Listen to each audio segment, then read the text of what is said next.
HR के तो मज़े हैं यार। सबको यही लगता है ना कि एचआर की जॉब बिल्कुल मज़े वाली है, एचआर के बहुत मज़े हैं। भाई एचआर के अंदर भी जो है ना सेवरल फील्ड्स होते हैं, ठीक है।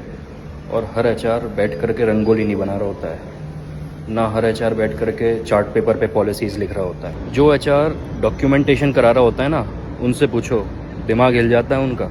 जब 5-5 10-10 बच्चों के डॉक्यूमेंट्स एक साथ आ रहे होते हैं, उनके दिमाग की हिल जाती है। तो भाई कहने में अच्छा लगता है कि एचआर की जॉब मस्त है, एचआर की जॉब बहुत इजी है, ऐसा कुछ नहीं है। एचआर के ऊपर भी बहुत प्रेशर रहता है। मैंने एक एचआर को देखा आज, ब्रेक के टाइम पे वो कैफेटेरिया में बैठी थी, ठीक है, और फ़ोन कॉल्स पर अलग इंटरव्यूज़ ले रही थी और लैपटॉप पर अलग इंटरव्यूज़ ले रही थी। तो कहना इजी रहता है कि भाई एचआर के मज़े हैं, बट ऐसा कुछ है नहीं। एचआर के पास बहुत प्रेशर रहता है।